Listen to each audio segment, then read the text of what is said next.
Hey everybody, it's your friend and your guy, Gardner. I'm here today with some awesome news that we've been anticipating for quite some time. The oft rumored and heavily leaked Lenovo Legion Go S has finally been announced. And pretty much all the rumors that we heard are accurate. This is very exciting, but now that we have firm numbers and release dates and a statement from Valve, which we'll cover towards the end of the video, I wanted to dig into these numbers and dig into these specifications and see what's going on with the price points that are that vary wildly here. Because that's one of the biggest things is the price point. We have the usual suspects here. We've got Sean Hollister from The Verge. We've got Matt Safford from Tom's Hardware. We have Jason Evangelo from Forbes. And we have, of course, Gaming on Linux, Liam Daw. Everybody's reporting slightly different things. They're leaving out or omitting things. It's kind of strange. There doesn't seem to be one source of truth, but I don't see it here anywhere. I can't find like an official press release from Lenovo, which is what I would like to do. But let's go through each of these articles real quick and just point out some of the things that people are saying. Today I'm toying with the Lenovo Legion Go S. It's going to cost $499, making it a true SteamOS competitor in North America when it comes out later this year. But this handheld is so much more comfortable than the original Legion Go with these sculpted grips. It's also got some new hair trigger levers on the back if you want to make your triggers have a little bit shorter press. Back buttons as usual, and a touchpad. Very exciting stuff. So one of the things that I find most interesting, most compelling about this is the toggle for the trigger throws to go from essentially an analog to a digital press. That's one of my favorite things about the KK3 when you can switch to this is analog, that's digital. I love that about this, and I think that would be really neat on that handheld there. So now what's interesting here is that they are launching the Windows version in January. So like just a few days, right, from now. And it's going to come with 32 gigs of RAM and 1 terabyte of storage. And it's going to be $729.99. That's wild. 32 gigs of RAM is a lot. That's going to land in January. But then in May, they're launching another Windows version with reduced RAM. And that's going to be $599.99. And that's going to be 16 gigabytes of RAM and 1 terabyte of storage.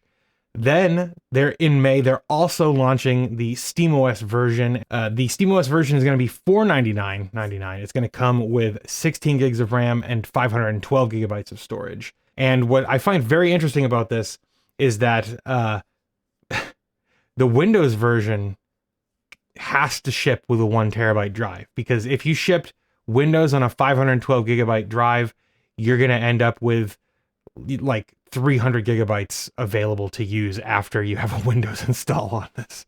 You know, on a small drive, that Windows is just completely impractical. So that's part of the reason that they're able to ship the SteamOS version at $499. That's my opinion. I don't know for sure, but that's one of my speculations here. Also, the fact that they've been able to comfortably ship SteamOS or the Steam Deck, I should say, with 256 and 512 gig variants means that SteamOS is not just optimized for gaming on a power limited device, but also on a storage limited device. That's something Windows simply can't do. Windows is absolutely bloated. As much as I hate that word, I think it is probably the most applicable term to use when it comes to any product out there. It is absolutely bloated. So the fact that they're shipping the SteamOS version at $100 cheaper with half the storage. I mean, honestly, effectively, I would imagine that you're going to end up with similar amounts of storage at the end of the day between the Windows version and the SteamOS version. Now, the bigger number better crowd is going to see the 1 terabyte versus the 512 gigabyte, and they're going to say, well, obviously 1 terabyte's bigger. But when you think about like the actual practical implementation of Windows, how massive and absolutely like unapologetically bloated Windows is, the difference is going to be negligible, I think. Now, the question is, what's in a name? Because there's some spiciness to the naming conventions here. There is the Lenovo Legion Go S, and then there's the Lenovo Legion Go S hyphen powered by SteamOS. I don't have an issue with this per se.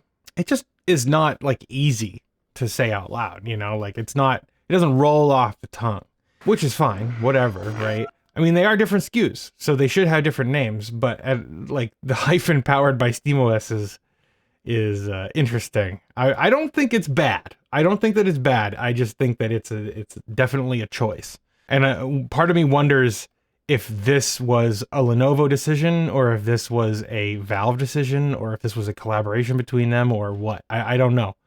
It just makes me very curious. Now, I wanted to dive into the actual specs of these two machines, because besides coming with Windows versus SteamOS and the storage size, they're identical machines as far as I understand it. The devices are 1.5 pounds, just over 1.5 pounds. They both have 8-inch screens, 1920 by 1200 LCD displays.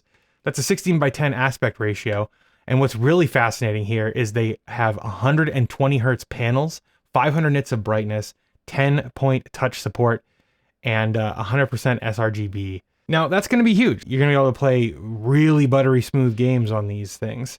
Now, I'll probably run the screen at 800p rather than 1200p, but that's just me. I don't really need the extra pixels on a device that's literally this far from my face. Now, this says up to AMD Ryzen Z1 Extreme, and that's 3.3 gigahertz, 8 cores, and 16 threads, and the Radeon 700M series. And this is interesting because it looks like you can probably get the SteamOS powered one with 32 gigs of RAM. You just pay a little extra. And I would imagine the 1 terabyte version, you'll also be able to get a 1 terabyte version of the Legion Go S with SteamOS. And what's really cool here is that this will be able to accommodate 2242s or 2280 NVMEs here. So you get the standard size NVMEs in this. Now we have 55.5 watt hours and 3 cells for battery life. The Steam Deck is 45 watts, if I remember correctly. So having 55 watt hours, I'm gonna guess that this Z1 Extreme is not gonna be as like power optimized as the Steam Deck's custom APUs, and so I would guess we'd get approximately the same, maybe slightly less battery life than we do on the Steam Deck. Comes with a 65 watt USB Type-C adapter, which is to be expected. It has 1 micro SD card slot. It has 2 USB 4 Type-C jacks on it, and then it also has a headphone jack. Finally, it's got Wi-Fi 6E, 22AX, and it has Bluetooth 5E. So this is very, very exciting here. I am so stoked to be able to get my hands on the SteamOS powered version of this device because, I mean, you know, I started this channel as the Linux gamer. I'm not the Steam Deck gamer. I am a Linux gamer. And so getting my hands on this is like my top priority right now. Some of the reviews I've seen already, I saw Dave 2D's hands-on with the Windows version, which the chassis look pretty much identical. So, and he said that it feels really good in the hand. And you know, I'm a big fan of the way the Steam Deck feels in my hands. So I think that this will probably be up there too. But we have one more thing we need to talk about, and that is Valve's official announcement post. SteamOS expands beyond Steam Deck. The Legion Go S hyphen powered by SteamOS is the first officially licensed third-party handheld powered by SteamOS, if the name of it didn't give it away. With Lenovo's announcement at CES 2025 of the Lenovo Legion Go S, we are pleased to share that their powered by SteamOS model is the first handheld officially licensed to ship with Valve's SteamOS. We built this operating system to provide a seamless user experience optimized for gaming while retaining access to the power and flexibility of a PC. SteamOS is the same operating system that we run on the Steam Deck, and the team is making updates to ensure it fully supports the Legion Go S and provides the same seamless experience customers expect. In addition, the same work that we are doing to support the Legion Go S will improve compatibility of other handhelds. Ooh, other handhelds they're mentioning. And here's the really interesting thing. Ahead of the Legion Go S shipping, we will be shipping a beta of SteamOS, which should improve the experience on other handhelds, and users can download and test this themselves. And of course, we'll continue adding support and improving the experience with future releases. Now, are they saying ahead of the Legion Go S powered by SteamOS, or are they talking about the one that's launching this month? Now, I'm going to guess it's probably going to be closer to May by the time we get this SteamOS beta, but maybe mid-February we'll see a SteamOS beta, get our hands dirty with some installation videos. What do you guys think? You want to see that? And there are some frequently asked questions, so let's dive into these. What is SteamOS? SteamOS is an operating system built by Valve. It features a seamless user experience optimized for gaming while retaining access to the power and flexibility of a PC and plays tens of thousands of games on Steam. SteamOS currently officially ships on the Steam Deck and will soon ship with certain Legion Go S models. Valve is working on SteamOS support for more devices in the future. SteamOS is optimized for gaming and provides a console-like experience that's meant to be used with a controller. It offers features like quick suspend and resume to get you quickly in and out of games, and offers seamless system and game updates.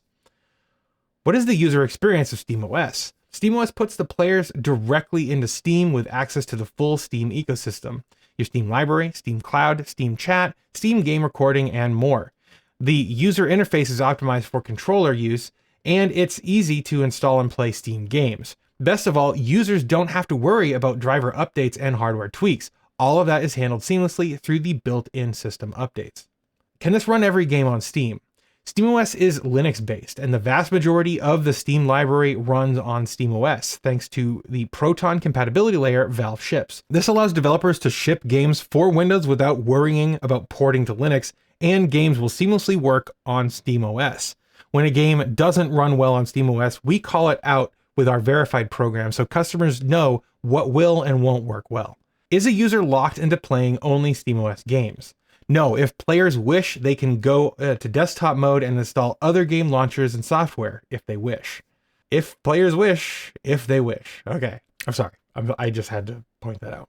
Anyway, what I find very exciting about this is the fact that Valve is talking about other handhelds and other devices. And because of that, I need to hear your thoughts, because it sounds like we're going to be getting a beta of SteamOS, a public beta that people will be able to test. Coming soon, TM. I want to know what you think. How long do you think Valve will take before they go from a public beta to a public release of SteamOS? I'm going to give it 6 months, I think. Probably if they launch it in February, it could be somewhere between July and later, knowing Valve, before we get an actual public release of SteamOS. And it could be that Valve actually gets a lot of momentum behind SteamOS development, and they release it really fairly quickly. I'm excited to see what that looks like. And if you are too, get subscribed to this channel, because that's what we talk about here. We talk about Steam Deck, we talk about SteamOS, we talk about Linux games and Linux nerdiness all around, because you know what? Operating systems are cool. I like them. I think that's going to do it for this video, though. Thank you very much for watching. Like I said, get subscribed. I post videos every Monday and Friday, and sometimes more. I also have a Patreon if you want to help support the work that I'm doing here. There's going to be a link below. And with that said, thank you very much for watching. I'll see you guys in the next one.